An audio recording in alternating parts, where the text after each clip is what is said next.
Sure, I can open it. Thank you. Here you go.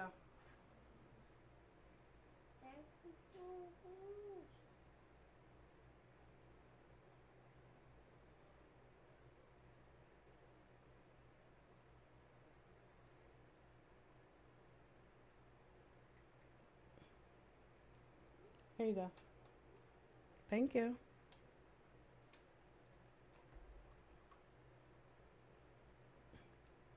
Let me see. I'm trying to see. Hey, be careful. I'm trying to make sure that it's working again. Hopefully it is. Hopefully. I hope it is. Oh, it is. We back. We back. I had to change the scenery. The internet went completely out. I must have been talking too good. I'm trying to tell y'all.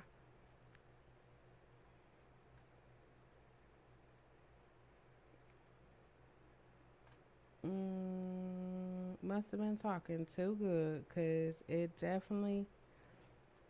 Make sure y'all can hear me because I'm using a new thing right now. Oh, yeah, y'all can. We good.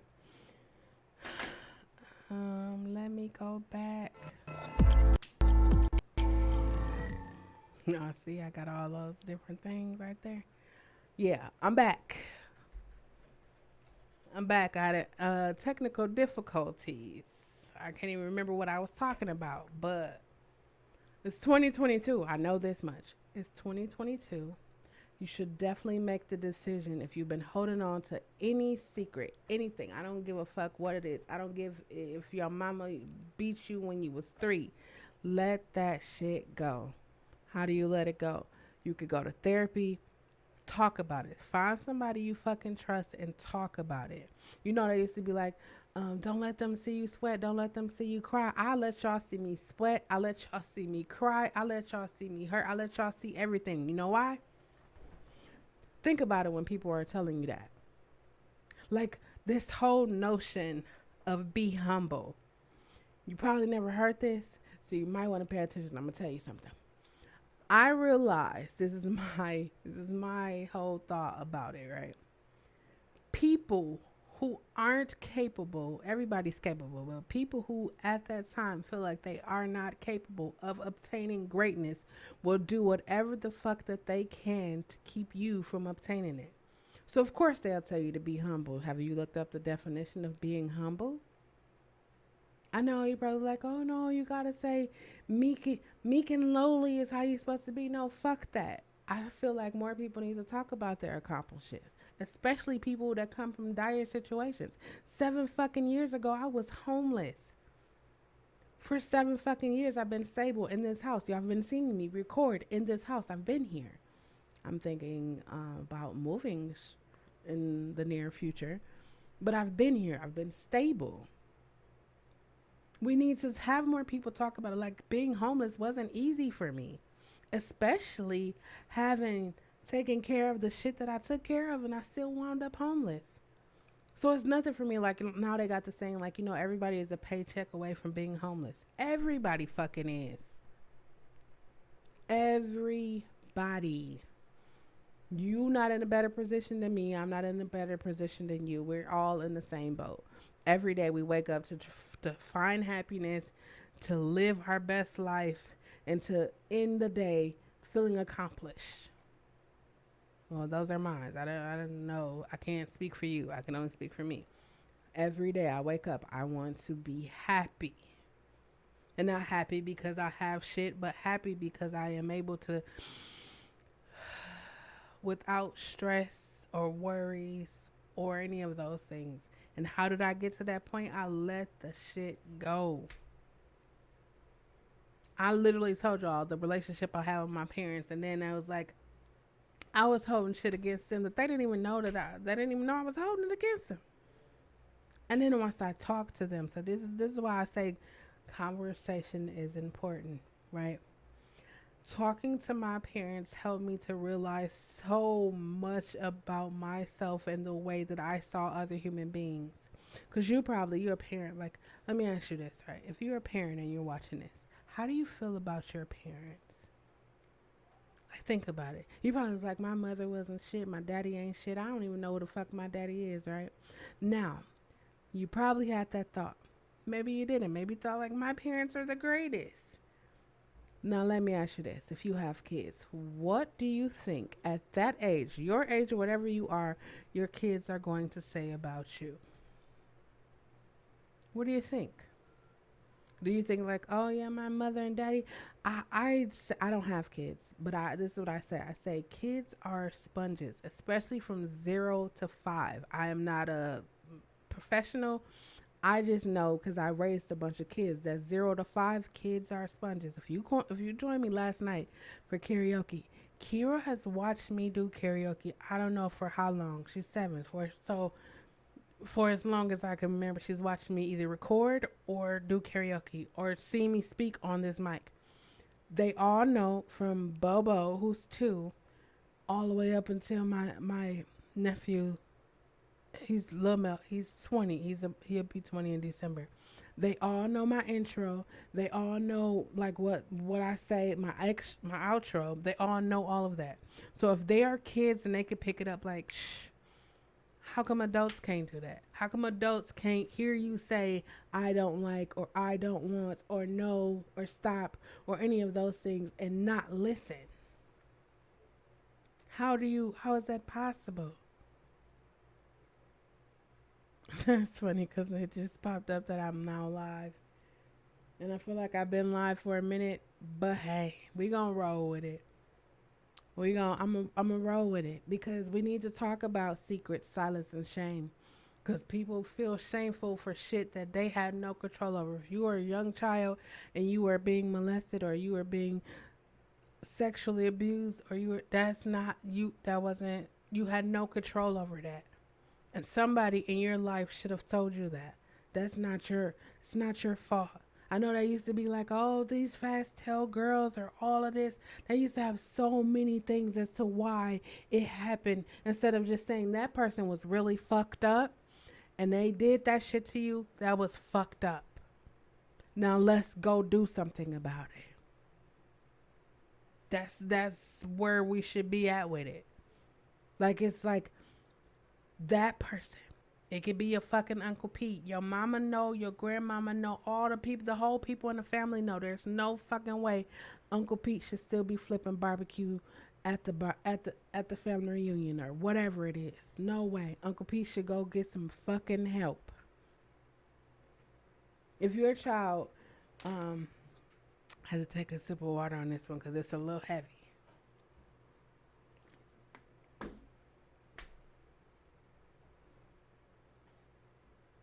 If you have a child and your child is identifying or you feel, because I know people be like, I didn't even know.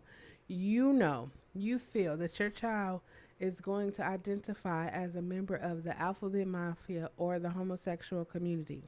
Here's 2 things that I can advise you to do. 2. You don't have to listen to me, but I'm going to say this so that in the event that your child one day comes out, you can say, you know what? I'm going to do this for you. 1, put your arms around your child and hug him, her, they, them, whatever pronouns they use. Put your arms around them and hug them. Hold them tightly. You probably have this idea in your head that it's wrong, it shouldn't happen, all of this. Think about where you learned that at. Think about it. Think about where you learned it at. Probably the same place they was like cheating on their wives or sleeping with the other. Just think about it, right? I didn't say that just that, but think about where you learned that shit at. That is your fucking flesh and blood. Put your arms around your fucking child and hug them. Number 2, as a parent, you are supposed to love and protect your child. I don't have any kids, but I can fucking guarantee you this. Anybody that is under me, I've literally raised everyone underneath me and their kids, right? If any one of my family members or friends or anybody that I'm close to come and say some shit happened to them, I can tell you this. I am going to cover them in love and I am going to protect them. And I don't mean like I'm going to shoot them up bang bang because I ain't never been shoot them up bang bang, but I can get down with the best of them. Trust and believe. But I'm going to make sure that they feel safe and I'm going to make sure that they feel heard. Safe and heard. If you ever experience any fucking thing in your life, you want two things you want it to feel safe and to feel heard. You about to go? You coming back? Okay, just okay. Safe and heard. Make sure you lock me in here, please. Okay. You taking camera? You can. Oh no, that's fine then. Sorry, y'all. My family's here. Um, but yeah, two things you should do. Put your fucking arms around your child and hold them the same way you hold them when they came out, however they came out, C-section, natural, however they came out. Or even if you signed a piece of paper and adopted them, hold your fucking child, love on them, and make sure that they feel safe. Even if your child doesn't identify as a homosexual or a member of the alphabet community, still put your fucking arms around your child and love them. And I'm saying that because I don't know if you've been paying attention. We live in 2022. Everybody has access to one of these. Everybody has access. Kids, baby. Bobo's 2 and she has a tablet. I was looking like, damn, when I was 2, I remember having, and I'd come from a different time. But put your arms around your family member. Mother, father. Like, put your arms around them. I'm telling you, when I talked to my parents that understood where they were in their life when I came to be, oh, it made so much fucking sense. So much fucking sense. How could anybody expect you to parent somebody when you haven't been parented your damn self? How is that possible?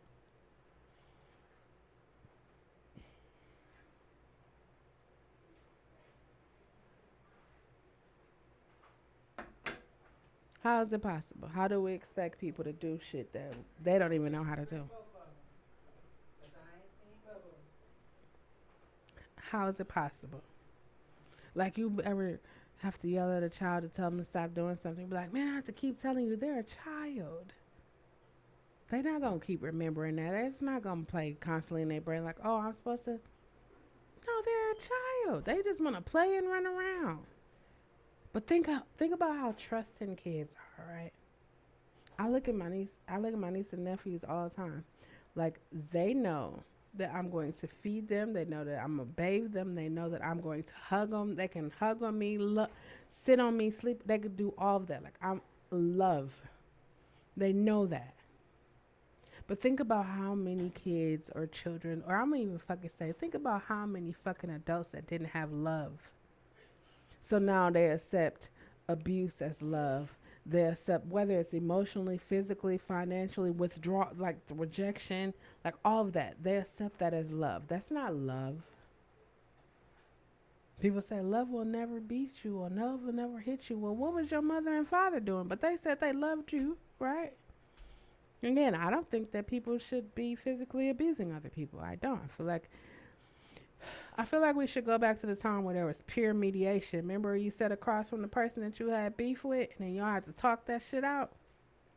Oh, maybe that was just me in the school I went to. I don't know, but I feel like we need to go back to peer mediation.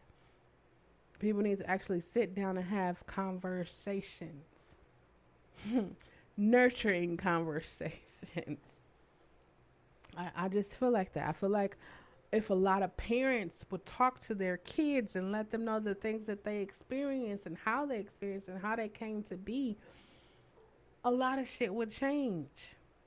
Like there's I just was watching a video on Facebook, and there was this lady and she was dating this man, and their baby, had some severe injuries, and the girl's boyfriend's family came over and was actually, you know, abusing her because they was trying to figure out what happened to the baby. But come to find out, it was him. It was him. We gotta hold we gotta hold ourselves and the people around us accountable for the actions that they do. We can't be like, oh, his daddy wasn't there, so he treat people like shit because his daddy wasn't there, or his mama treated him like shit, or her mama treated her like shit, so she do that to people. We gotta stop, especially if you are an adult. That should be canceled. Like that should be canceled because now you're at a point where you can functionally think. You can think. Like I was functionally thinking, like I can't keep walking around here and be like, oh, I'm treating people like shit or I'm doing shitty shit because I was treated like shit. No, that's not an excuse. It's not an excuse. You do not get a pass. It's 20 fucking 22. You survive. We are surviving. Like they're do y'all know that they're about to get a fucking vaccine? They probably already got a fucking vaccine for monkeypox. We just had one for number 9. I don't know what number we on of COVID, Omicron, whatever it is. Y'all see how fast they pumping out these vaccines? But think about it, right? All of these like AIDS and cancers. Where's the vaccines for those? I started to think about. I started to think about something. I was like, these people have been getting so. They've been getting so rich and wealthy off of our, off of us, like us as humans. Like if you get a smell, if you're a woman, you get a smell down there. What they got? They got 15. Okay, see you, love you. They got 15 different body washes that you can use. Or not body wash, pum pum wash. We don't call that. Pum pum, yoni, whatever you want to call it. 15 different brands. You want a sandwich, you can go to the store. It's like 25 different brands. I'm not saying that these people shouldn't do it, but think about it, right? What if we started gardening? Or what if you just started making your own soaps and all of that stuff? What if we started doing that? What if we started, we put a garden in our community and start growing our own shit? Because I don't know if y'all been paying attention, but there's shortages going on. Like, I didn't know this, but there was like, they just had to burn, or I don't even know how, what is it called? Like, dispose of chickens and turkeys. Because there was like a bird flu or some kind of outbreak and they had to dispose of them. And I was like, wait, what? I didn't hear about that you don't hear about that on the regular news. Like, I didn't hear about that.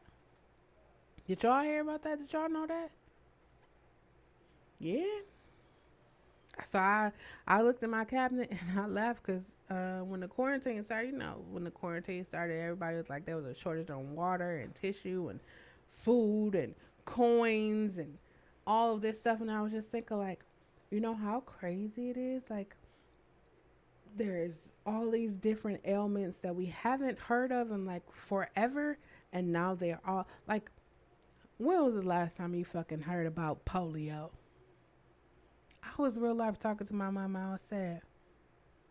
It had to be like the 50s or the 60s. Because I remember my mother said they were giving vaccines in schools for polio. And she's 61. Who the fuck, polio? Then you start to think about it and it makes sense because I started to think, I was like, they was comparing COVID to the Spanish flu. And I went back and I researched the Spanish flu and I was like, holy shit. They say history repeats itself. So this is what I'm going to say to you, right? I'm going to say it's 2022. If you've been carrying around shit from your past, shit from your childhood, shit from a previous relationship, marriage, job, whatever it is, free yourself. There is no way you have survived or surviving all of this shit that is going on just in the world and in your household, and you don't have happiness. And I'm not saying because you got a big fucking TV, a brand new car, or a lot of money or whatever you got. I'm saying where you can wake up in the morning and you don't have that pressure. You don't have that, damn, I got to get out here and hustle because I don't know if you don't have that. You don't have the, I got to stay in this relationship because no one else is going to let me come and stay with them, or I got to stay here because this isn't going to work. You are so fucking free. I might just be saying this because I am enjoying the spoils of like freedom and peace and happiness, but that's what happens when you get to that spot in life. Like, you think about it, right? If you become a millionaire, you want everybody fucking around you, want your friends, your kids, you want everybody fucking around you to become a millionaire. I am at peace. I'm happy. I want everybody fucking around me to do that. I literally talk to everybody in my fucking life about therapy. I'm like, hey, we can go do a group session of therapy. Therapy. And the more I talk about it, I realized I had art therapy, physical therapy, music therapy, voice therapy. I done had literally all the therapies. And before my uncle passed away, he said, you know, you're going to be really successful here. And I was like, what do you mean? You know, what do you mean? He's like, because every one of the Fortune 500 company or CEOs or CFOs or, you know, I know went to therapy and that has helped them to, you know, and they're all, and I was like, hmm, okay, that makes sense, I guess. And then I thought about the path that I took in my life to get here. I thought about all the secrets that I kept. I thought about the silence or how I was silenced and the silence turned into shame. And I thought about like I was withholding myself from greatness. I was. You wasn't stopping me. Like I I don't I can't say I don't do this YouTube for y'all because I do this YouTube with the hopes that it inspires you to do whatever it is whatever the fuck you want to do. I hope it inspires you to do that. But if you never come to a live that I do, I'm still going to do that live because one person, I say this all the time, even in my professional life, if one person hear me, because you know why? All it takes is one person to change anything. One person. Think about it. You at your job and everybody is like, man, these fucking people think that we, and then that one person speak up, and then everybody over there is silent. It's like, ooh, let's sit back and see how this gonna play out. And then don't let the person get fired because then you'll be like, oh, well, they should have kept their mouth closed. And then in reality, you was like, man, we should all spoke up. Fuck that. I'm going to be the one that speak up. I don't care what the consequences is. I'm going to speak. I'm in this place right now. I wasn't there when I was growing up. I wasn't. I did speak. I did speak and I felt like it didn't work. But right now, I'm right there. And if I see you going down a road that I've been on, I'm gonna be like, hey, can I come converse with you for a minute? Because I see where you're going. I'm not saying that you're going to end up there, but I see where you're going. I'm gonna let you know, like, hey, up there, on the left it's gonna be this, and on the right it's gonna be that. But look out for that big pothole. I'm gonna let you know. I'm not just gonna see you out there driving and just let you go. It's a no for me. I don't give a fuck who you are. You could be anybody. I don't even have to talk to you, but if I see you, I'm gonna hit you in the DM, or I'm gonna let you know, hey, it's 20 fucking 22. If you out here being negative, you out here got something negative to say. Every time you look on anywhere you go on, you just negative. Listen, haven't you been negative enough? Don't you want to do something different? Don't you want to be happy for once in your life? I real life was thinking about, like, how am I going to be light, love, and positivity? And every day I do everything I can to be light, love, and positivity. I have a video and I'm going to do yoga. I'm going to try to get it all done before 10 o'clock. But if I don't, guess what? I'm still going to get it up there. I remember a time when I didn't do something at a time that I expected to have it done. I would just be like, well, forget it. And then I wouldn't do it. Now, as an adult, I'm like, fuck that. I said I'm going to do something. I'm going to hold myself accountable and fucking do it. If you're a parent, right? Think about this, right? If you're a parent and you're encouraging your child to go to school and you're encouraging your child to play sports or do something like that, where is that same encouragement for yourself? You want to write a book or you want to do something. You want to start a business. Oh, I want to create generational wealth. And then you stop at the I don't have the money to do it. I'm going to be the first to tell you. I keep saying I'm going to be the first. I'm probably not the first to tell you. You don't need money to do it. Nah, I know it's like, but I need to buy this, I need to buy that. Listen, all you need is the resources. I be in these different spaces and I just be looking, and I was like, damn, we be busting our ass, breaking our ass to try to get the money to get to this space, and all you did was woke up one day and was like, oh, I'm going to do this. And all the resources was laid out for you, and look at you. So what do I do now? I advocate for fucking resources. You see all of this right here that you see on the screen. If you are a live streamer or you stream on YouTube, Twitch, TikTok, Facebook, wherever the fuck you stream, and you need somebody to help you do that, slide in my DMs, slide in my email. I'll help you. I'm a resource. I'm officially a resource to show you how to do it. You want to write a book? Hit me up. I'll show you some places you can do for artwork. I'll show you all of that. You want to start a fucking podcast like this? I say this is a podcast. It's actually a video podcast, but come in September, I'm going to turn it all the way around. That's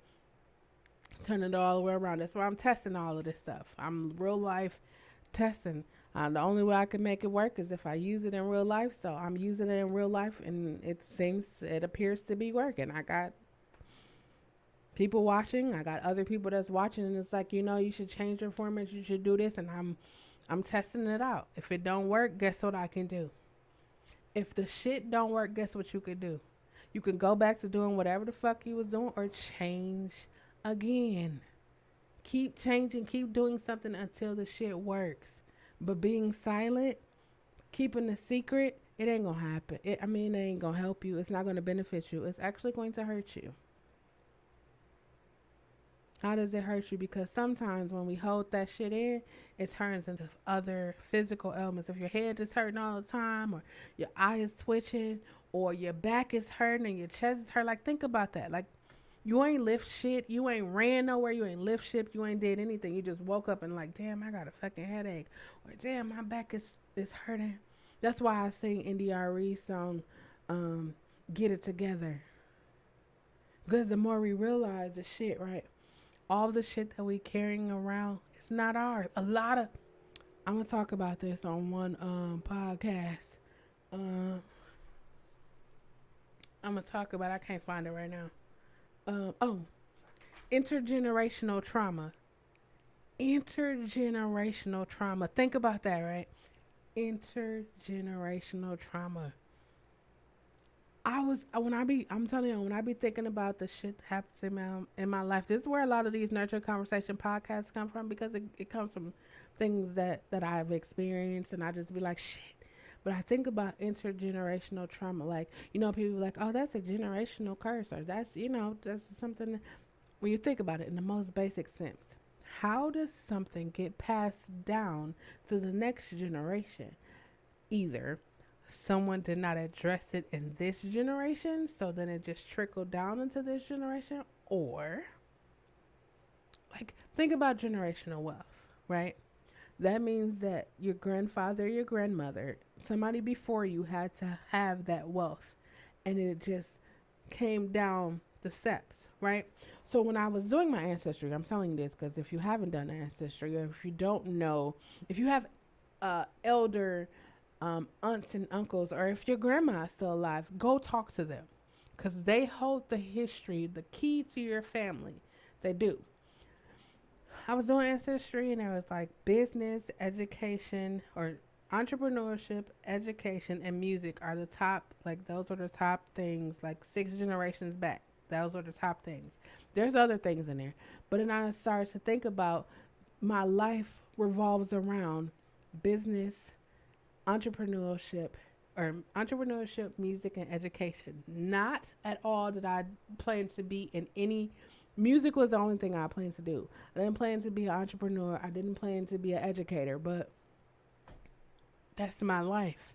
And I ran from that for so long because that is not what the fuck I wanted to do. I just wanted to be a songwriter and write songs and see people all over the world like moved by the songs that I fucking write. But in my mind, I was holding a secret, right? I was holding a secret that I knew that I was going to be a teacher. Like, I wake up, like Whitney Goldberg said, if every day you wake up you think about being an ice skater, you should be a fucking ice skater. I knew that I was going to be a teacher, but in my mind I was like, I wish a motherfucker would. I wish I just had this idea. And then on my 30. I was in my 30s. I can't remember what actual date I woke up. Actually, it was 39. It was 39. I woke up and I was like, you know what? Fuck it. I'm just going to be a teacher. I pivoted my whole entire business around teaching, and it was one of the best decisions I have made in a long time. Well, I can't say a long time because these last 3 years I've been making some really good decisions. But when you start to know yourself and trust yourself, that's why I end every video with that, because the more you start to know and trust yourself, I have a poem where I say, I am greater than the people, than the individual that those people tried to create in me. Because think about it, right? When you're young and you experience like sexual abuse, mental, physical, any kind of abuse, right? It's considered trauma. Now, I'm not a mental health professional, but it's considered trauma, right? If nobody talked to you about the trauma, right? If nobody talked to you about the things that you experience, how do you handle it? How do you deal with it? How do you move on from it? How do you move through it if nobody talks to you about it? I remember when I was growing up and we were at school, and I was actually talking to some people like that in my age group, and I was like, do y'all remember Baby Alives? And do y'all remember home ec? And then I started to think like, wait a minute. Did y'all have home ec? Did y'all have home ec? I know I had home ec. I know I had home ec. I know I had woodwork. I know I had all these things.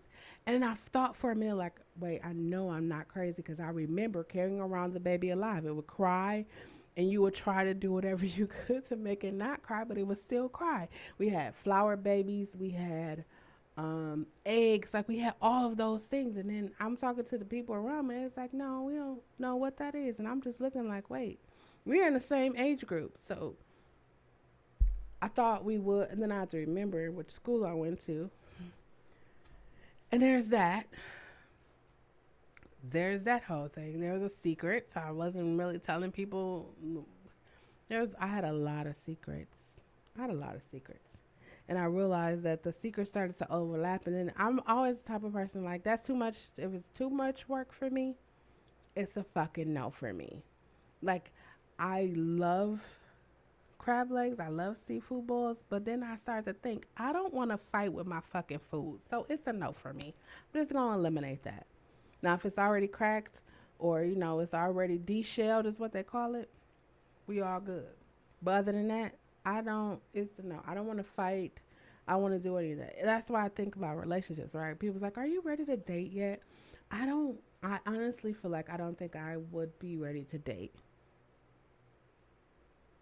Or, excuse me, maybe one of our first dates would be the therapy. I don't know. I just feel like there's so many things that we as people need to talk about and address and reveal and converse about, because I don't know if y'all been paying attention, but I feel like this is what it is. I feel like there is a level of insecurity that is at an all-time high right now. All time. I don't know whether you watch YouTube, Facebook, Instagram, TikTok, whatever social media you watch, you see that there's been a lot of unaliving of adults, and the adults are unaliving kids, and the reasons why they are doing it is not because of something that the kids did, it's the adults. It's like, hey, I'm going to make you upset. I'm going to make you mad. You're going to remember this for the rest of your life. And in my mind, I think that person needed help. That person had something that was deep on the inside of them that they needed help for. Especially for the fact that they unalived people that had nothing to do with it. So forever, as long as I come before a camera or there's something in my face or I'm speaking, I will always say, go to therapy. Black therapist, white therapist, male therapist, female therapist, group therapist, family therapist, whatever the fuck kind of therapist, go to therapy. Don't just keep walking around here with the shit that's been going on in your life. You need to let that shit go. Cry. If you are a man, cry. Let the tears fucking fall, because what people will tell you, they'll tell you, oh, don't cry. Men ain't supposed to cry. I'm going to tell you this. Let them fucking tears fall. You deserve to cry. That's a release. That's letting go all of the shit, the trauma. Let it fucking go. Stop holding that shit in. I'm gonna be an advocate for therapy, and I'm gonna be an advocate for letting it go. Two things. Two things. You probably be like, I give it to Jesus. I put it on the altar. I let Buddha. Listen, your deity and therapy can bring balance into your life, and you could still be a better person. Let the shit go. If you've been carrying around all this time and the shit has not helped you get any better, don't you think? I was telling, see, two things that I think people need to define: insanity and be humble. Two things. Because if you think about insanity, it's doing the same thing over and over, expecting a different outcome. And for the last 3 fucking years, that's 2 years. That's 2 years. The last, I'm going to say 3, because we going to 2019 all the way up until now. From 2019 until now, you keep saying the shit that you going to do, but you never do it. And you keep thinking like one day, time out for it. We literally are surviving some really dire times. Like it's like every fucking day you wake up and like the CDC is like, hey, there's this right here. Did y'all know that there's something like there's a what do you call that going on with the CDC right now? Like they're investigating the happenings of things at the CDC. I was hoping that they said that because when you think about it, right? I thought about World War Z. I'm gonna get back to what I was saying. I thought about World War Z. If you ever seen it, it's got Brad Pitt and like zombies and all these different things. And he had to go into the CDC and there was like a refrigerator with all of the like deadly diseases or whatever, right? And he had to pick one that was the deadliest that the zombies wouldn't recognize him, right? Because that's how he figured it out. So then all these are like polio and bird flu or swine flu, Ebola, all these different shit start coming out. And I was like, wait a minute, ain't that the shit that they got over there in the freezer? So I started asking myself, like, how is it, like, I was thinking about that when it was like COVID and then it was like, or swine flu. I thought about it. Then it was like monkeypox and then it was like Ebola. And then when they said polio, I said, now y'all got the fuck. I know I'm not the only person that thought about this. Like, polio. Do y'all, I don't know, maybe y'all didn't, know about polio, but polio was back in the days where the people would like have to have the little braces and the things on their legs. That was back in the days.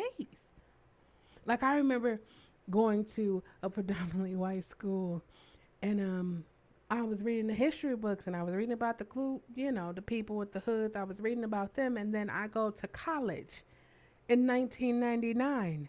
And I'm in college. I'm on the college campuses, and these people are walking through the college campuses, and they have things that they're walking around with and leaving them hanging different places and telling us to go back. And I'm just looking like, wait a minute, did I just fucking step out the history book? When I tell you I got stories for days, I'm gonna do a bunch of story times coming. I'm gonna do a bunch of story times. So I real life looked at it in the history book, like you probably like you read about the history, you seen them, you saw them in the history book, or you saw them on the TV. No, with my 2 eyes, I don't have lenses in my glasses. I saw those people walking. They. I went to school in Fond du Lac, Wisconsin. I was one of 25. It probably wasn't even 25, but I'm gonna say it was like one of 25 people of color that integrated the college in 1999. I was the first African American to graduate with a music degree. The school had already been going for 72 years. When I tell you the sheer terror of seeing what these people did throughout history, and then you come face to face with one that is sheer terror. I don't care what anybody says. Sheer terror, because you're looking at history. Then I think to myself, like, every day we come into contact with something that could unalive us. Every day. When you go get in the car, you don't think about, you think I'm going to go to work or I'm going to go wherever I'm going and I'm coming back. You don't think car accidents. You don't think the people that's driving next. You don't think any of that. You just think I'm going to go and come back.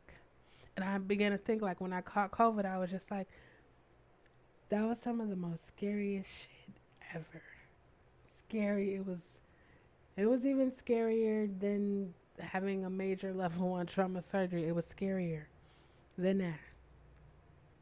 Because everybody who was catching COVID was like, it was like, oh, they were doing good one day, and the next day it was like they were not here. And so for me, it was like, I don't want to not be here.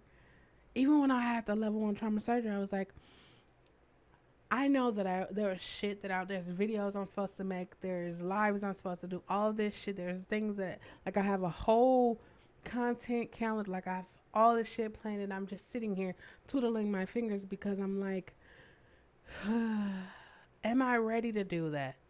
Am I ready to be someone who's going to talk about that? Am I ready to do that? And then I looked back at my YouTube and Nurturing Conversations and Sunday Night Dinner and Convos and Saturday Night Lives. I looked back and I was like, of course I'm fucking ready. Why am I just sitting here doing nothing? It's because I wasn't believing in myself. I wasn't, I was holding myself hostage. Holding myself hostage. And I was like, what the fuck is it? Like, what is keeping me from doing it? It wasn't because I didn't have a camera. It wasn't because I didn't have. I did say, oh, if I get a new camera, that I'm gonna start doing it, or oh, if I get this. But it wasn't that. It was just me. I had to get out of my own fucking way. And the moment I got out of my own fucking way, it's like things started happening. And I'm not gonna say for you things start happening just like that when you get out of your own fucking way. But listen, what other alternative do you have? What other alternative do you have? If you've been riding the same bike, riding the same path for all of your life, and you're like, oh, I'm going to play in the NBA or the WNBA, or I'm going to do this, I'm going to do that. You had really high fucking dreams, and it never came to pass. Think about the route you were taking to get there. Think about it. You ever like, I'm going to use this, right?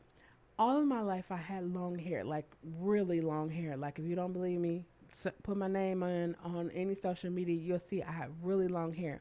One day I woke up, I was like, I'm tired of this. I just want it all to be gone. And I cut it all off.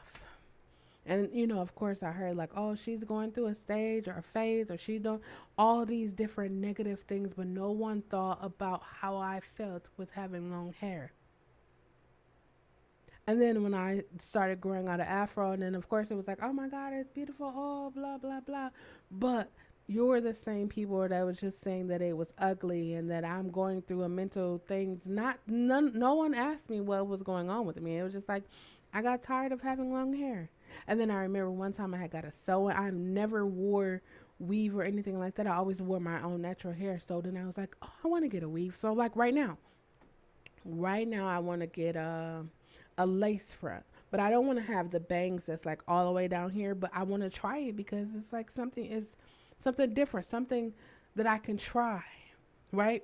So when I be thinking like, even when I'm doing lives, like I go live here on YouTube, I go live on Twitch, and I go live on TikTok. I used to go live on Facebook, but now me and Facebook there's this weird thing that I have with Facebook, so I don't really go live there anymore.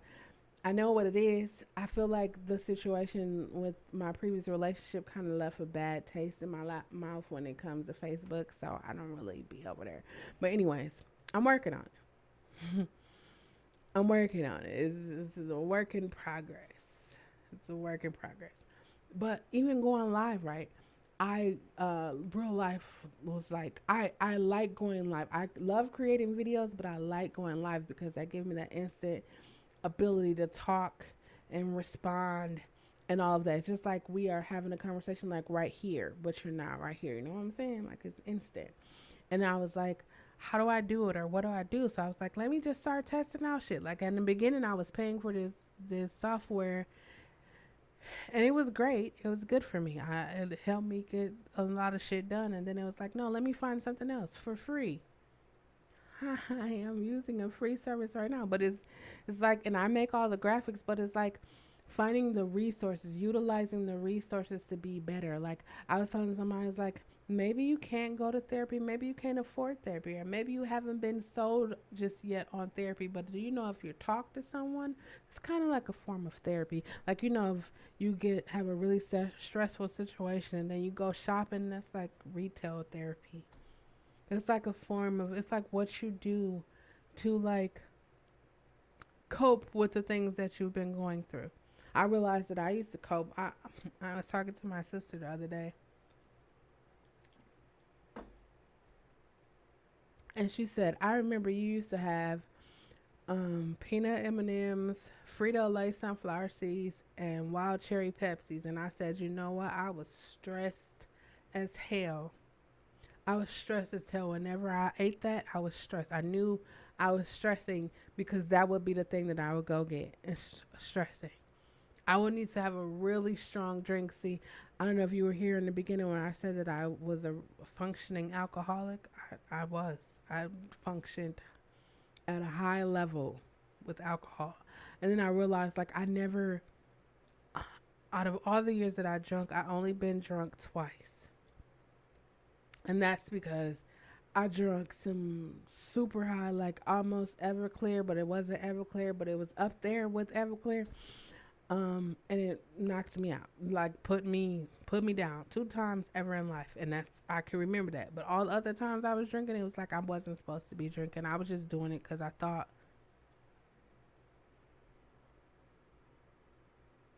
Sorry, y'all. I thought everybody was gone, but I think maybe Cameron is still here. I hope Cameron is still here. Cam. Maybe they just left the TV on. Hold on, y'all. When you hear something moving in the other room and you like, okay, everybody's supposed to be gone.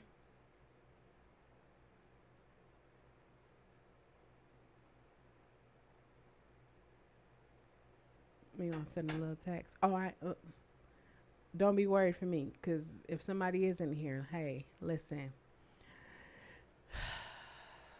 listen. That's all I'm gonna say is just listen.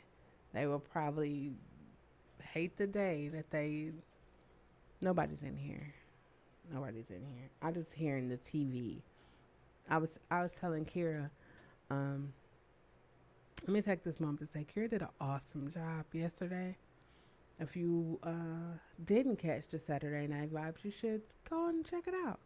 Kira did an awesome job singing. I wasn't really sure how she was gonna do because I struggle with making sure I say the words at the right time, but she killed that, and she sung like six songs, and she killed that.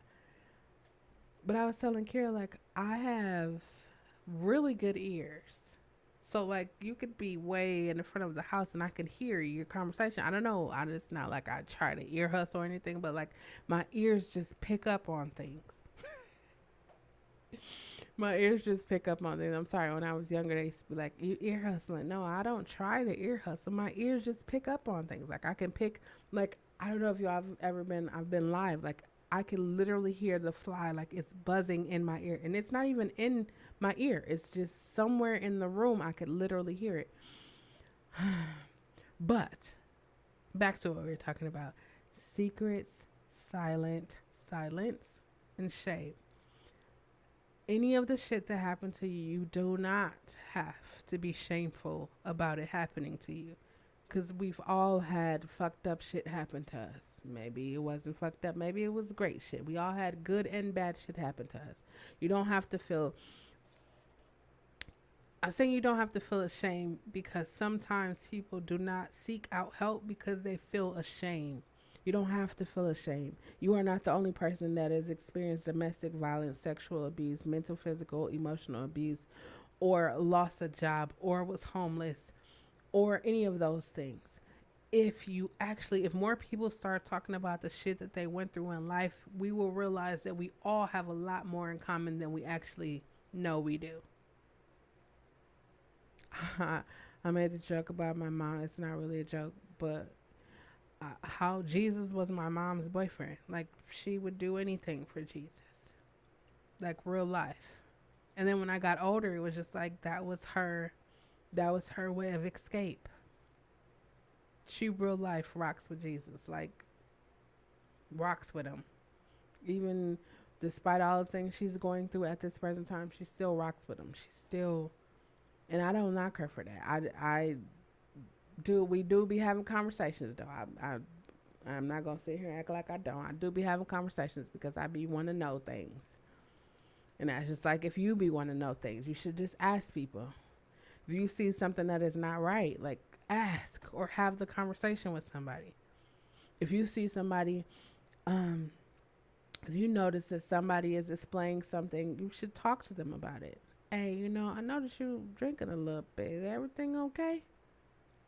Don't be like, girl, you drinking a whole lot. Like, because people, we already feel some kind of way about the shit that we are experiencing. But, like, that's why when I was going through the situation I was going through with, like the divorce and all of that shit, like, the people around me was so sensitive and and empathetic and just it for me it was just like it was weird because I've always been that person. I always been that person to be sympathetic and always been that person. Like it's weird watching my mom who was always that person. Like my mom, like I don't care who you was. Me and my siblings were laughing at this, right? It's funny now, but when we were growing up, like my brothers would bring in their friends. We didn't know who the fuck these people were. I didn't know them. My mother didn't know them, but she let them come in our house. She would buy them clothes. She would make sure that they eat just like us. Like, just like us. And then we were saying, I was like, man, my twin brother and my youngest brother brought the most people in the house. Like, me and my other brothers, like, we didn't think to bring people in because we were already like, but they literally like it's so many people like were in and out of our house. Like if you think about the block that you grew up on, and it was like this one house where everybody can go to, and you can get food or snacks, or, just it was a safe space. That was our house. And so then you growing up, you're like, man, I don't want to be like my parents. I don't want to be. I said that. I don't want to be like my mom. I don't want people to be taking advantage of me. I don't want people to only get nice to me so I could buy their kids. I didn't want. I had a whole bunch of. And then before I realized, I was like, damn, I am exactly like my mother. You could, you could stab me in my left kidney and eat my right kidney, and I'm gonna give it to you just so you'll be good. And you probably be like, oh, that's so fucking stupid. I would never do that. But the reality of it is, it's like, listen, if I consider you as me, I'm not going to lie to you. I'm not going to cheat on you. I'm not going to rob you. I'm not going to want to kill you because I don't want you to do any of those things to me. I have a whole new series in the morning I'm going to start and I'm going to share it with everybody. Um, because I feel like we need to, I have this nurturing conversation podcast, but I feel like there's other shit that people need to say. And it's going to be quick. It's going to be quick. And just be like, hey, like tomorrow, I'll just wake up and be like, hey, the shit that happened to you when you were little is not your fault. Nobody told that grown ass man or grown ass woman. Cause like, what we don't talk about, like we talk about sex abuse, we talk about pedophiles, we talk about all that shit. But what we don't talk about is how men experience just the same amount of that as women. But some of them probably will never ever fucking talk about it. But they do. Babysitters, sisters, it be happening. You probably don't think about it because you're probably a mother. You look at your son like, nah, I don't even. But I'm pretty sure if adults went back and like had the conversation with their parents and was like, listen, this happened to me, and the parents will look at you like, what the fuck? That's why I like create a safe space for my nieces and nephews. Y'all can fucking tell me about anything.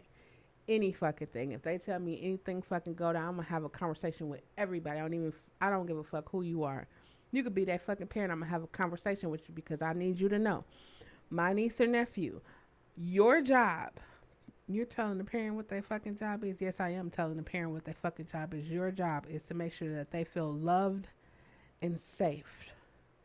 Loved and safe. And I will keep saying that for as long as I have breath and a voice, and as long as I have that. Why? Because outside, as I'm looking in this camera, they can be looking at a fucking camera too, and the person on the opposite side of that camera will do whatever they need to do to lure your child, your young adult, your adult into a situation that they cannot get out of. And all they need is for you to love them. They're right there. Love them. Did y'all see that Dwayne Wade is getting his daughter's name changed? Her name and her gender changed. A lot of people was like, ah, that's some fucked up shit. But the reality of it is, he loves his daughter enough to make sure that she is happy, that she is safe, that she feels loved. If more people take the time to look at their kids or look at their child and say, you know what, you got on this, you got on Jordan, you got a name brand. Kids don't give a fuck about that. And if they do, it's because they've been conditioned to think about that. I remember growing up, like, I would buy all the purses and the shoes. That's just because I could do that. But then I started to think about the people that I was growing up with that they didn't have. I would give that shit away. I was using it as retail therapy. I didn't wear purses or bags. I think I wore like two purses in two purses and a clutch my entire life. My favorite style of shoes was Air Force Ones, Dookies, if you know. Then I went to Pumas, and now I'm at Converse, All Star, Lowe's, with an occasion Air Max.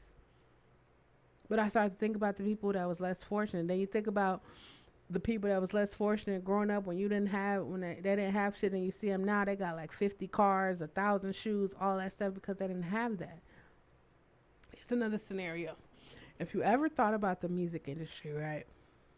You probably see a lot of people of color with like money and cars and jewelry and how we don't see the houses.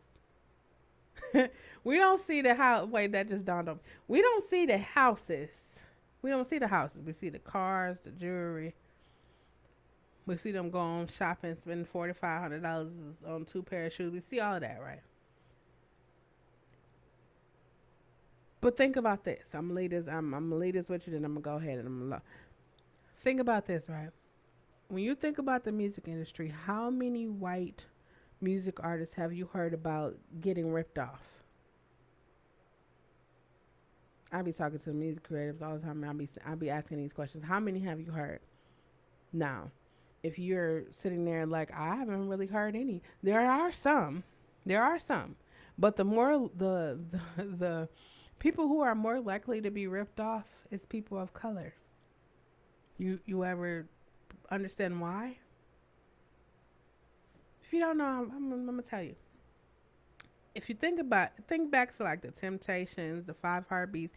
Now I'm naming movies right now, but some of these are real groups, like Etta James, like Rick James, like Marvin Gaye, Sam Cooke. Like some of these are real people, and there's movies, right? If you ever think about it, right? Cadillac Records, right? The largest majority of the things that African Americans was given in exchange for their music that they created was houses, cars, money. They traveled around the world, houses, cars, money. Oh, and beautiful women. That's just women. But then that stuff like got smaller and or it was almost invisible, then it was like, wait a minute, I made all of this money for you, but where's my money? I literally said, how am I 42 years old, but I cannot name one black major record label? Now, before you go throwing Motown in there, go understand how Motown was structured. Major record label. Major. Not major minor, not independently major, like a major, like like Capitol Records, or like it's a major.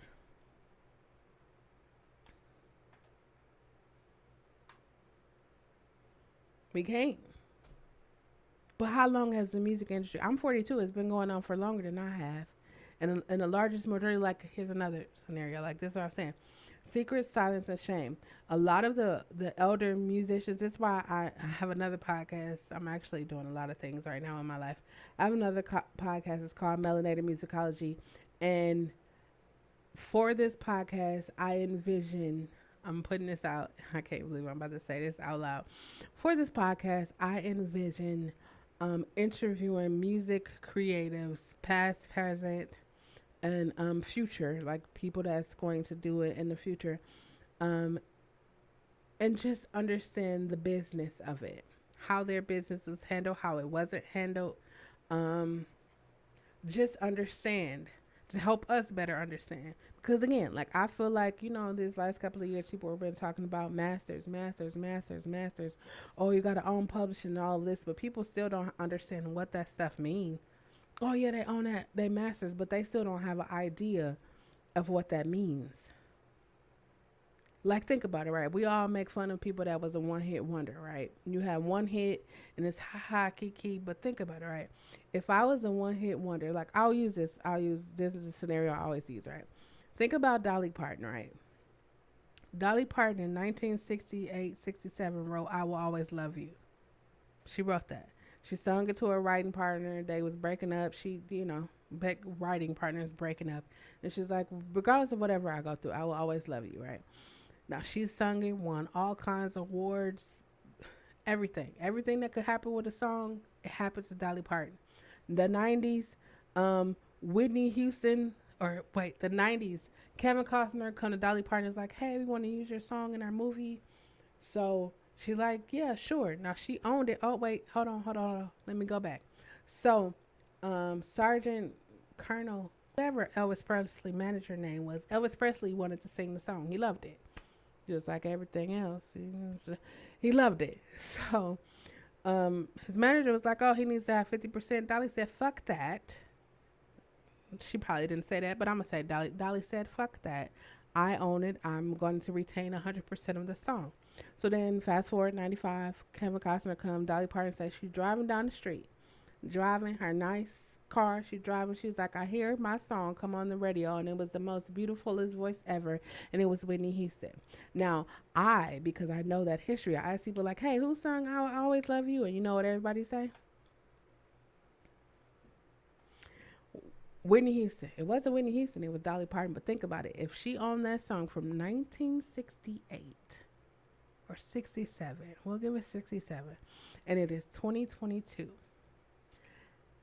Dolly Parton has Dolly Land, Dolly World. She has all kinds of shit, like all kinds of it. She has more than one song, but from that one song, if she applied the method that she used for that one song to all of the 978 plus songs in her catalog, it makes sense why she has all of that, right? So think about this. Think about your favorite artist. This is why I got into the side of becoming a music business advocate, right? Because artists like Sam Cooke, Marvin Gaye, Aretha Franklin, like the oldies, right? They could not have foreseen that we would be right now in streaming. They could not have foreseen that, right? So it made sense when Anita Baker was like, I outlasted all of my contracts. Why, return me my masters? Like, return, give unto me that I gave, give unto me. So for me, it was like, why the fuck did she has to in 2022 or it was 2021? I think when she got him back, or she got him back in the last year. Why is she still fighting for shit that was rightfully in her contract was returned back to her? But because they understand that we do not know the business of it, they are able to get away with shit like that. And by they, y'all know who the fuck I'm talking about. They are able to get away with shit like that. That's why I always encourage artists to read. The first thing I say is, who's handling your fucking music administration? And let me say this. You're like, where the fuck is she going with this? This has a lot to do with secret, silence, and shame, because they will tell me, I sit down with artists all the time, and they be telling me like, yeah, I kicked it with this, and they're naming big name people that's touring right now and doing all this stuff. And I said, you kicking in with these big name people, but they didn't even think to tell you to go register your shit so that while you are on tour with them, you are getting paid. You know what that does? I wasn't trying to make them feel some kind of way, but I was trying to say, listen, this person thought enough of you to bring you on their tour and let you perform, but didn't think enough to tell you how to get paid from doing it. And you're excited. Like a lot of music artists are just excited. They're excited for people to hear them. Oh, I'm on the radio. Oh, I'm on TV. Oh, I'm going viral.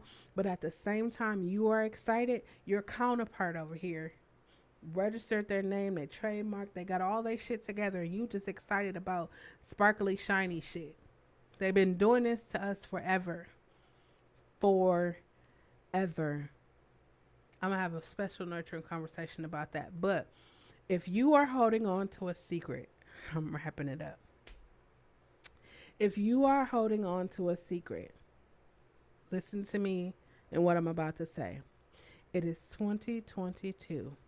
You have survived. You are surviving a global fucking pandemic. You have survived the event that you have been holding on as a secret. You have survived it, but you have not paid attention to how it has affected your daily life. It is time to start doing that. If you are a parent and you frequently yelling at your kids and they're not even doing nothing, but you're frequently yelling at your kids, it's not your kids. It's your kids triggering something in you, but it's not your kids. It is time for you to free yourself of all of that shit that you've been carrying around. And I can go down a fucking list of shit that people be carrying around, but I don't have to do that because you know exactly what the fuck you're carrying around. Let it go. People probably be thinking like, oh, sure, that shit is easier said than done. I'll tell you this. When you eat something that you don't like, how long does it take you to realize that you won't eat that shit again? You don't be like, let me try it a second time because the first time you don't give all of that. You don't try it. I'll tell you about me. I have realized the moment I make up in my mind that I don't like something, I'm not going to do something, from that moment, every second after that, I have changed. When you get out of a relationship and that shit was really toxic and you be like, I'm not going to get in nothing else toxic, I'm going to take some time and focus on me. When you see that shit coming, when you have peace, like you don't have to tell people, you know what the fuck I'm talking about, peace, where you don't have to tell people where you're going and not checking your phone and not checking your social media. So y'all not arguing about social media. It's a fucking digital age. People gonna put all kinds of shit. If you are somebody who are arguing with your spouse about social media, listen, they might be cheating. If you have an inkling that they cheating, leave them. Leave them. Mother, father, sister, brother, daddy, auntie, uncle, boyfriend, baby mama, whoever they are, leave them. Don't put that stress on yourself. Not in 2022. Leave them. Your family, your friends, and people might probably tell you to stay with. I'm going to tell you to fucking leave them. That's too much stress. Anytime you got to go check a person's phone, you got to check their social media, doing all that, leave them the fuck alone. You are surviving a global fucking pandemic. You are surviving inflation. You are surviving and all this other shit you got to worry about. Leave them. If you are somebody staying with the significant other for your kids, leave them. Leave them. I don't know if y'all be paying attention, but I be paying attention. And the majority of the people who say they stay for their kids didn't stay for their fucking kids. They stay for their fucking self. You know you're not staying for your fucking kids. You trying to use that as an excuse to like stay there because you like, oh, they got that good whop the bam. No, leave. Leave. Get out immediately. Because then before you know it, you'll be done sat there and now they done moved on to a new person and you sitting there looking like, dang, I should have left. Leave them. If you are a parent, again, if you are a parent and one of your child or all of your children or anyone in your life, if anyone in your life comes out and identifies as a member of the homosexual community or the alphabet mafia, regardless of what the fuck you learned at your organized religion, love the person. Love them. Like, can you imagine being black in America? Can you imagine being black, growing up in church, and being gay in America? Can you imagine? Like, I can give you all these different scenarios. Life is already fucking hard as it is. Love on your family members. Love on the people around you. Love Dionne Warwick, but I think somebody else said it. What the world needs now, and love, sweet love. Oh, you know what? I'm sorry for all the people that was chatting with me. I was hoping that it showed up in the program that I'm using. I guess I have to fix that. Hi, Miss Fancy Pants. Hi, MOW Fisherman. Hi, Alice Davis. Hi, Lord Fancy Pants. Hi, David Mark. Hi, everybody. I'm sorry. I'm not ignoring you. I just realized that the chat wasn't up there. You know what I'm going to do? I just realized that I didn't even add a chat box here, but I'll add that for the next time. Listen, if you or somebody you know, and I'm saying this as a member of as a proud fucking member of the LGBT alphabet mafia community, your child, young adult, teenager, they need love. They need love. Teenagers, young adults, period, in this day and time, need love from their family unit. They need love. If you haven't figured out how much love they need, all you have to do is go to any news station or YouTube or any social media. You will see how people are coming up missing, going on dates, and the dates end up where they no longer are alive. Like, love. People are looking for love in ways and places that they should not be, especially the young people. Especially the young people. And adults are at the point I said earlier, like, insecurity is at an all-time high. And I feel like insecurity comes about because, you know, those people that was like, I'm not gonna be like my mother, they disciplined us, they did all of this stuff, so I'm gonna be my kid's best friend. I'm not saying you shouldn't be your kid's friend. I'm just saying there should be a level of, I'm the parent and I'm gonna make sure that you're good. There should be love and safety in the household.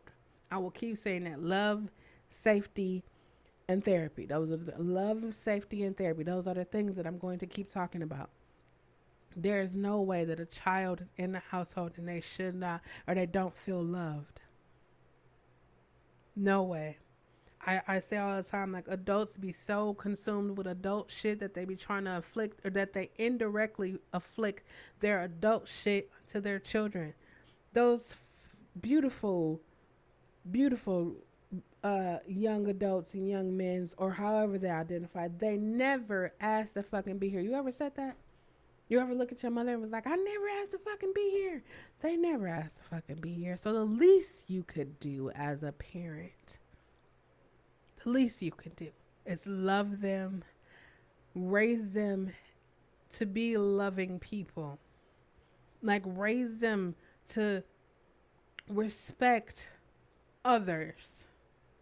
Like, not fear, like, not have that fear, because that was one of the big things when I was growing up, was like fear. Like, you gotta fear this person. I don't fucking fear you. I realize, like, I really have this thing with authority figures. I don't give a fuck about you, and that's because of the shit that happened to me. I'm not gonna be rude or disrespectful, but in my mind, I don't give a fuck about you. You are just like me. The only difference between you is you got a title in front of your fucking name. But the reality of it is, if we loved more, if we cared about each other more, if we treated each other like we want to be treated, the world would be rocking differently now. You wouldn't be able to go on social media and see father of 6 beautiful girls unalives his baby mother, or you wouldn't be able to see the mother of 2 beautiful young children unalive them because the father is winning custody. We wouldn't keep seeing all of these fucking things, because number one, we need to hold our family members accountable. If you see a child being abused in any way, shape, form, or fashion, say something. I know people be like, don't call, don't do that. Listen, they are a fucking child. They are a child. They can't fight, they can't defend themselves. Speak up for them. If you know, if one of your nieces or nephews or your sister or brother or somebody come to you and be like, hey, so-and-so is abusing me, whatever kind of abuse, say something about it. Because I don't know if you know, but that shit has... I'm 42. I'm telling you, I've told y'all, I'm telling y'all, like, that shit affected me to this very day. And I was one of those people that was throwing it on the altar like, oh, Jesus is going to take it away. He didn't. Maybe I'm just a rare case that he didn't take it away. And I had to figure out how to manage everyday life. And how did I do that? Therapy. I'm not running away from the shit. I'm running at it head on. Listen. No longer will the shit of my past keep me from being great. No longer. I used to be afraid of the sound of my voice. I didn't like it. I thought it was really fucked up, so I didn't sing. I would write songs all the time. I told y'all at the beginning, I want to be a fucking songwriter. How the fuck you writing songs that you have to sing that so you could demo, so people can know and you don't like the sound of your voice? But now, oh, I fucking love it. It's raspy. It's got all kinds of shit going on with it. But I'll tell you this: if I find out anything is going on, I'm gonna fucking talk about it. Think about it, right? When I say nurturing conversations, I literally be talking about everything. I talk about religion. I talk about sex. I talk about abuse. I talk about all of it. Why? Because we don't talk about this shit. Right now, you sitting up holding on to a secret, a family secret. It could be a family secret, it could be a work secret, a church. It could be any kind of fucking secret, and you know that this secret is gonna cause a whole bunch of damage, and you just holding on to it. That ain't your fucking. Let that shit go. Let it go. I feel compelled to say, let that shit go. Let it go. That's why I'm going to talk about intergenerational trauma, because I was having a meeting with my mentor and I was expressing to them how I felt about my voice and what was going on. And then in my head, I heard intergenerational trauma. So I said it out loud, and then my mentor just like went on this whole, and I was like, holy shit, that makes so much sense to me. That's like I couldn't understand. I'll poke myself in the eye. It's like I couldn't understand generational trauma.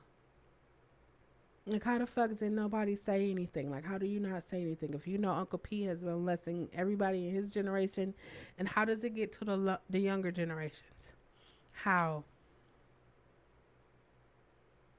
How?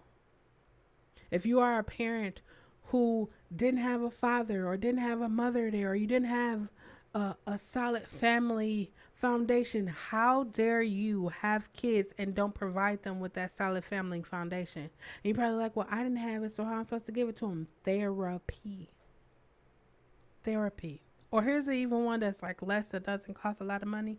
Do the opposite of what you were doing or what was done to you. Do the opposite. If you wish your mother would have hugged you more, hug your fucking child more. Hug them, talk to them, ask them how their day was. How was their week? Ask him, her, them, they. Ask them. At first, it might be a little uncomfortable because it's like, wait a minute, what you want? But then they will see that you actually care. You're probably like, I don't know why my kids won't talk to me, because they don't feel like you actually fucking care. They don't. Maybe that's not my child. I could guarantee you. If I can't guarantee you nothing else, people don't talk to you because they don't feel like you fucking care. I fucking care. I fucking care about people that I know I probably shouldn't be caring about, but that's me. I just care about them. I be wanting people to be good. I want people to be good. I want people to do better. Everybody deserves better, especially in these last fucking years. Have y'all seen? Look back at 2020. Have y'all seen it? I was just telling to somebody, I walk up today in a Sam's Club here. I don't know if it's like that where you are. Like, they had lines all around the door. And I was just thinking, like, I've been saying for weeks, days, and months that people need to, like, get their food resources up. Like, I still got all my shit from 2020. Like, it's all in there. I didn't even eat none of it. I wasn't like, oh, we passed this. Let me know. Because I remember what it was like. I remember what it was like to go into the fucking store and they had a regular, like Woodman's had 35 waters. You can get 2 for $6. Then I went in there and them shits was like, people selling waters for like, wait, hold on. That shit is 2 for $6. 2 35 packs for $6. Now you trying to charge me. It's a no. So I stocked up on all that. Get you some, I got these all over everywhere. In my car. Everywhere. Everywhere. I stay with these. I stay with a mask, and I stay with some gloves. Got a box of gloves, because you never know. And we already know people don't be washing their fucking hands. We already know that. It was like one. I woke up. It's like, oh yeah, monkeypox is in the United States, and I went to sleep and woke up, and it was like, oh, there's like 23 cases in Wisconsin. I was like, hold on, it wasn't nothing. It just was over California, New York. It was one of them places. How did it get here? Like shit is spreading fast. I remember we were going to school. Well, I went to school. I went to predominantly white schools for like the largest majority of my life.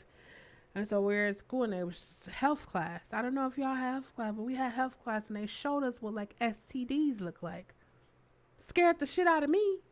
It's a no for me. I don't know. I don't want anything that look like cauliflower. Like there's a TikTok of a young lady that was like, "What y'all do with y'all little white things that the things when you go to the bathroom?" I said, "The baby don't even know she got. She's not even a baby. She's like an adult. She doesn't even know she has crabs." They showed us videos about that in because now we in a space. I say we're in a dispensation where everybody wants that intimate touch. They want to feel. Some people consider that because some people consider sex a form of love. I totally understand. I get it. Um, so people don't get tested. I'm gonna do a whole series on going to the doctor, the dentist, the vision, like all of that, because people don't do that. Our real life was like, wait a minute, people really don't go to the doctor. And I started to think about that because of the young lady, the Instagram model that they were talking about, and she's like 27, and they said um she had AIDS or HIV. She had one of those for 10 years and didn't even know. And then I thought maybe because I go to the doctor regular.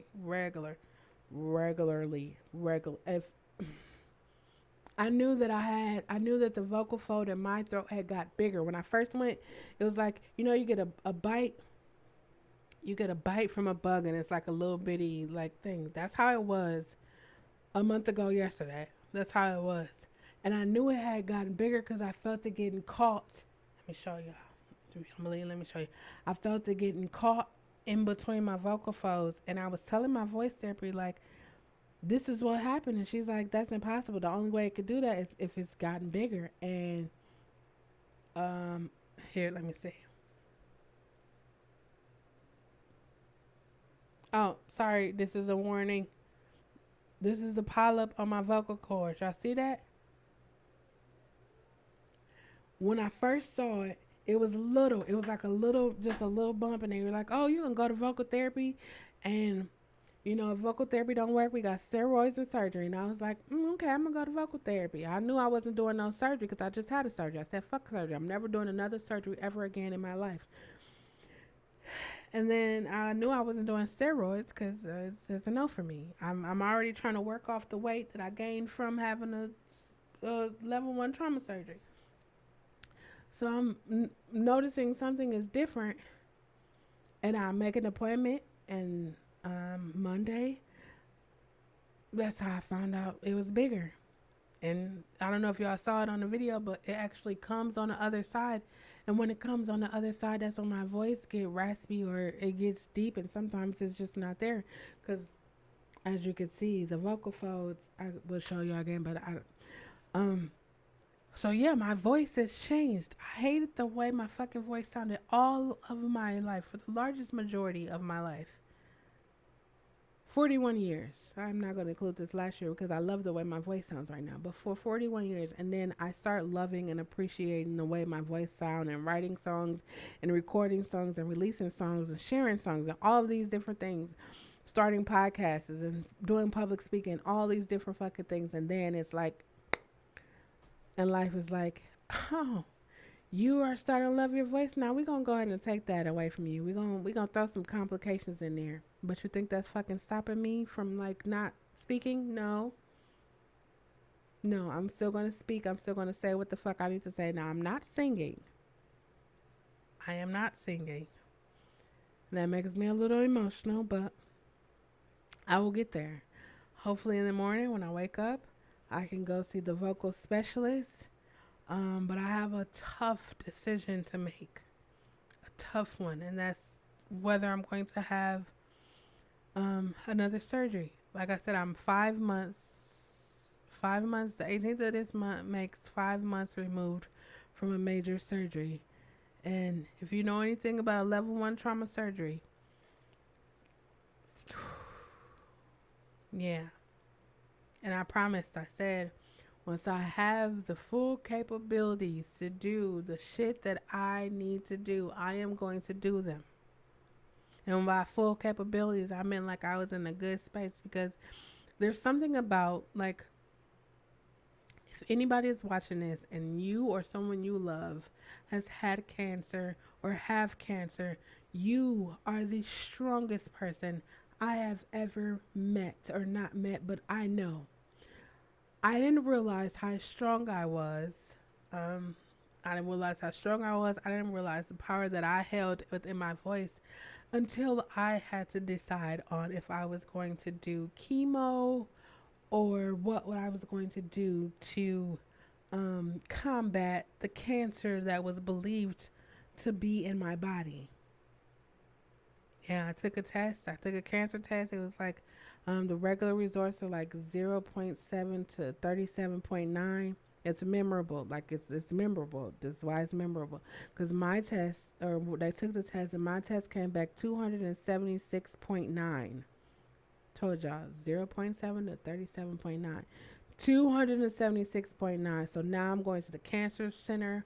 Now I'm having to determine what I'm going to do. And I was like, fuck that. I'm going holistic all the way. I was going to smoke so much weed. I was going to Colorado. I had a plan.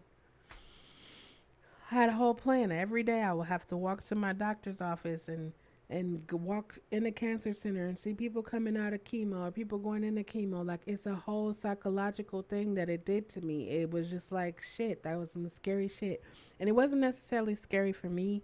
It was more so scary for the people around me, because it was the reality of like, damn, she's really sick. She's really sick. Fortunately, I had the surgery. There was a mass growing on the inside of me. I thought I was bloated. Long story short, there was a mass growing on the inside of me. I thought I was bloated. I've never been bloated a day in my life, but I thought I was bloated.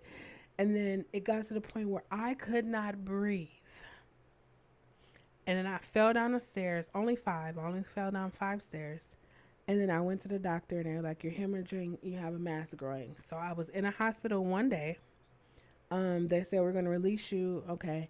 And by the time I made it back to my doctor, it had pushed everything on the inside of me over to the left of me. Um, so yeah, like, I was like feeling some kind of way, and I was like, I'm gonna keep this to myself. So that was a secret, and I was being silent about it. And I was like, no, fuck that, because I need to talk about it. I need to talk about how the trauma of going through chemo, or that whole thing. So like I said, if you are somebody who have experienced cancer, like if you have it, if someone you love, like, those people are strong. Like, I had to decide, and I'm telling the people around me, and they're like, oh, you have to do the radiation. And I'm looking at it, I'm looking like, you want me to put myself through all of that just so that I could be here with you? Like, think about what it's going to do to my body. Like, not even my hair. I don't even care. I cut my hair off before. But, like, what it's going to do to my body. And I thought about everybody who I ever know who had cancer and went through chemo and went through, like, that decision. That decision in and of itself, for me, was so hard. I made a lot of decisions in my life, but that was one that I went back and forth with. It was like, no, fuck it. I'm just gonna smoke or whatever. Like after I got through all of that, right? I was fine. I'm recovering. I'm still healing. I'm recovering. And then it's like, wait a minute, something is going on in my throat. And I keep doing this, like it is going to actually do something. I keep doing this, and I'm like, something is going on with my throat. And then I go, and they're like, well, you have to have another surgery. No, the fuck I'm not. I just had one in March 18th, like 5 months ago. I just had one. However, being intubated is what they believe caused um, the vocal polyp. It caused the irritation in my throat and caused the vocal polyp to appear. And then they say it appears to be benign. 5 months ago, I just had a fucking test that told me that for 12 days, 12 fucking days, I was unsure on if I had cancer or not. I don't know if you've ever had them tell you had anything. Like, cancer is just different. So for 12 fucking days, I just sat in silence because I was like, I don't know what the fuck to do. Me, the person who kind of like I handled everything for everybody, but I didn't know what the fuck to do. So for 12 days, you know what I did? I played Call of Duty Mobile. Call of Duty Mobile. That's when I started playing Call of Duty Mobile. I'm legendary now on Call of Duty Mobile, but I started playing Call of Duty Mobile, and then I got the news that I do not have cancer. The surgery, I had to have a complete hysterectomy because of the way the mass was. So I haven't even processed that part yet. Mm. Mm. Mm.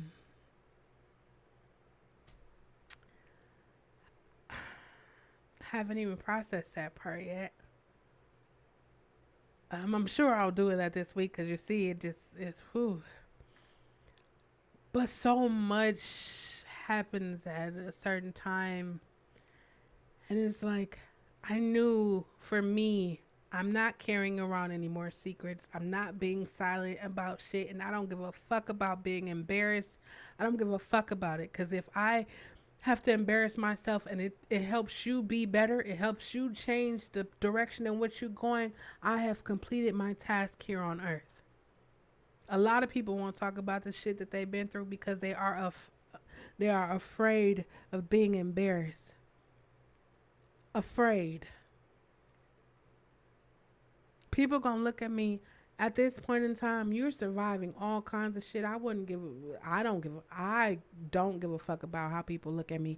I was working out the other day and I didn't realize that my stomach was out the entire time that I was working out. But you think I took it down? Nope. I want you to see it. I want you to see me working out. I want you to see as my body transforms and the stomach that I once had while you saw it, it's not there anymore. I'm working on that. I'm working on it. I'm not prideful. I'm not boisterous, but I'm not going to sit over here and just be like, ain't shit happening to me, because shit is happening to me, and more people need to talk about the shit that's happening to them. Recovery isn't easy, and no, I'm not an addict. No, I'm not anything. I just had a major trauma. They literally cut me. I could show you those scars. Well, you won't show us your scars, but you showed us that. I could show you the scar, like the scar around my belly button is still healing, is still sensitive. So I did abs last week and it hurted a whole lot, but it felt good to be able to work out again. I'm not going to press myself again this week. I'm doing arms this week, but it felt good to do that. I'm not embarrassed that I have a stomach. I'm not embarrassed at all. I'm still fine. I'm still thick. Am I happy that I got it? No. But I know that I could do the work and it will be gone. I know that I can do the work. That's just like if you are in a situation that you are in and you are unhappy. If you don't like the fucking job, but you get up every morning, you complain about going to the fucking job, quit. Well, I'm going to pay my bills. There is something that you are withholding yourself from doing because you keep going to that fucking job. You know you want to be over here wrapping cars or rebuilding cars or doing acting, whatever the fuck it is you want to do. You know that that's what you want to be doing, but you got to go here because you need to get this money, because you got to pay your rent, you got to do all that. That's why we need to start talking about saving. That's why we need to start. It's so many different things, that so many conversations we can have from just this one conversation. But that is why we have the Nurturing Conversation podcast, because there is all kinds of shit that we could talk about. And you probably won't hear it anywhere else. So if you haven't already, go ahead and like, comment, subscribe, follow, depending on the platform you are watching this on. I will greatly appreciate that. Every Sunday at 7 p.m. 7 p.m. Central Standard Time. I had to remember to start telling the time periods. 7 p.m. Central Standard Time. It's 8 p.m. if you are on the East Coast. It's 6 p.m. if you are on the West Coast. Every Sunday at 7, I'm right here having a nurturing conversation. And the largest majority is I tell you my personal experience. Now, you probably watching it, you have your own personal experience. I encourage you to share it. I even encourage people to come on. I have to figure it out, but I encourage you to come on. Talk about it. Talk amongst the other people in the chat. If more people talk about the shit that they experience, like when I found out that the vocal polyp had grew, and they're like, oh, you have to have the surgery. I went and looked at the fucking surgery. They said I have to. I thought, because they put the thing in my nose, I thought they were just gonna do that. They got a little laser or something at the end. Boom, it was gonna be good. The man said they had to put me to sleep and intubate me again. I said it's a no. It's a no for me. I am only having to have this surgery because the first time I got intubated, it's a no for me. If more people start sharing, so what I did is, I went to message boards. I talked to people. I literally talked to people who have had vocal nodules or cysts or polyps removed from their vocal folds or cords. Excuse me, just to see how it affected them. I know it could be different, but I just wanted to have an idea, because the thing of it is when they tell you have to have surgery, like when I had to have the level 1 trauma surgery, they was like, okay, we're going to intubate you and we could knock your teeth out. Ha ha ha. Wait, no. No. That no. How are you slowly putting something in my throat, but as you pull it out, you could knock my teeth out? It doesn't make sense. Don't you slowly pull it out? It doesn't make sense. So he was telling me, he's like, there's no guarantee that it won't come back, and there's no guarantee that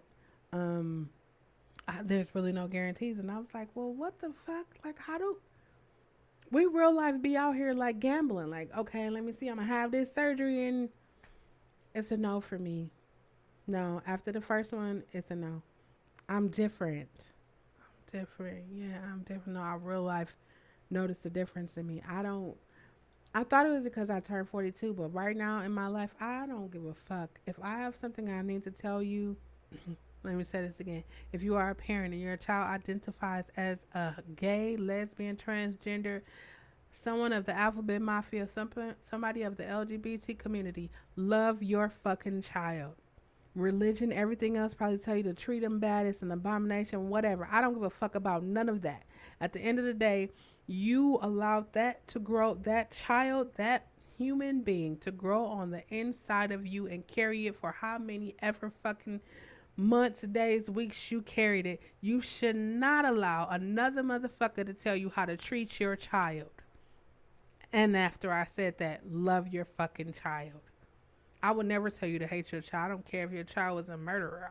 I would tell you to get your child some help. Take them to fucking therapy.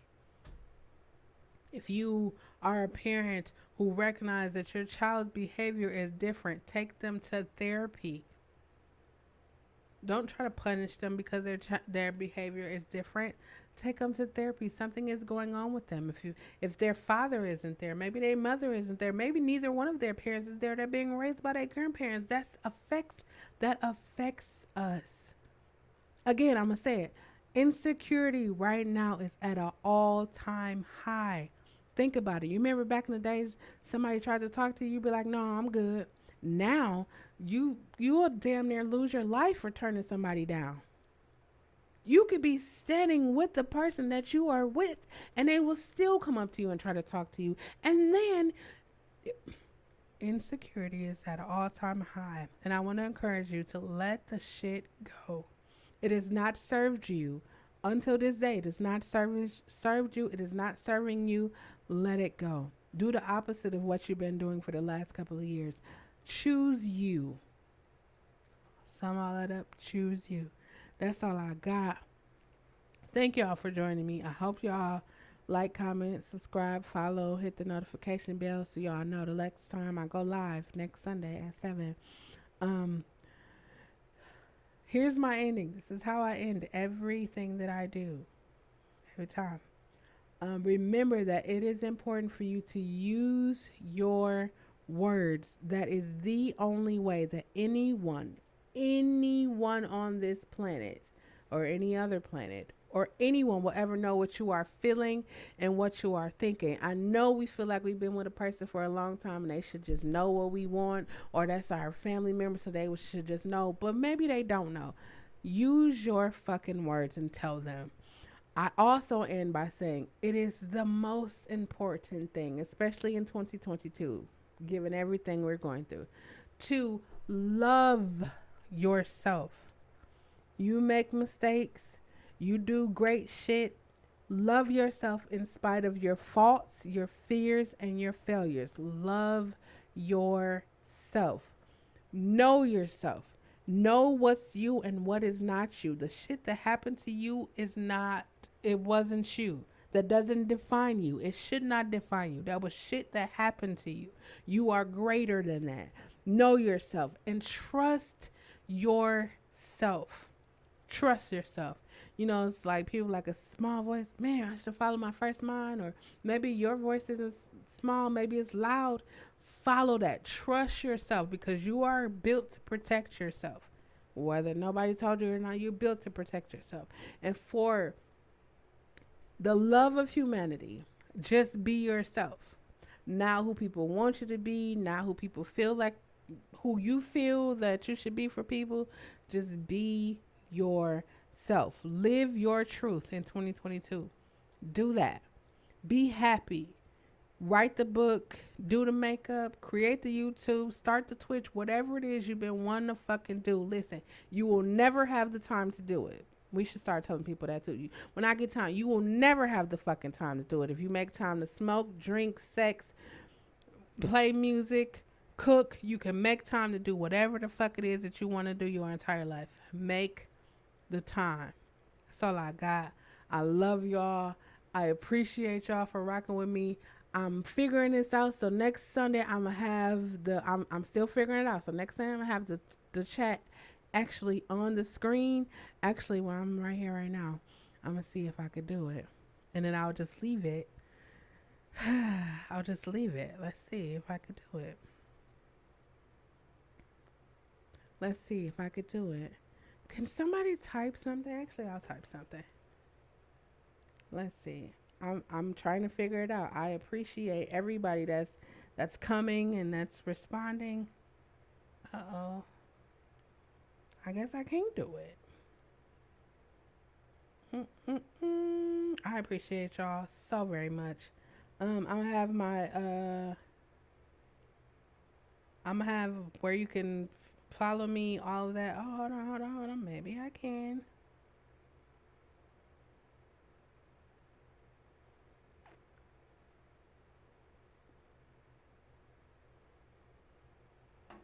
Oh, thank you, Alice, Alice, do you know you have really helped me a lot in this weekend? I want to take this moment and say thank you, Alice. Thank you.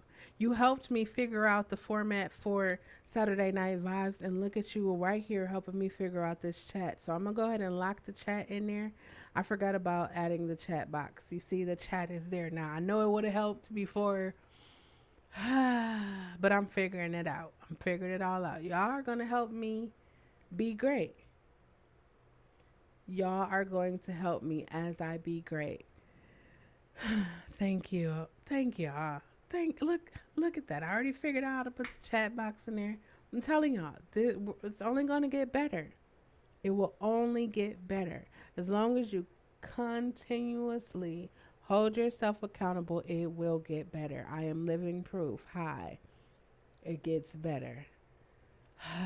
I feel so accomplished right now. I feel so accomplished. I had technical difficulties. I had all kind of stuff happen, but I still had this nurturing conversation. That's all I got. I love y'all. I hope to see y'all next Saturday for Saturday Night Vibes, and next Sunday for next Sunday for Nurturing Conversations podcast. I was about to say I'm going to start promoting more on my different social medias. I was just trying to figure it out. Like, see, I don't know, like, maybe this will help you, right? I wanted to do live streaming. I wanted to, like, stream games. I wanted to do all this stuff, right? And I thought, let me just do it. If I just do it and I get the hang of it, then I could start live streaming and sharing it on other things. And that's what I've been doing. I've been doing Sunday night dinner and convo nurturing conversations for a year, 2 years now. And I just figured out how to put it, I'm growing. I'm learning and growing. That's all I got. I love y'all. Until next time. Peace.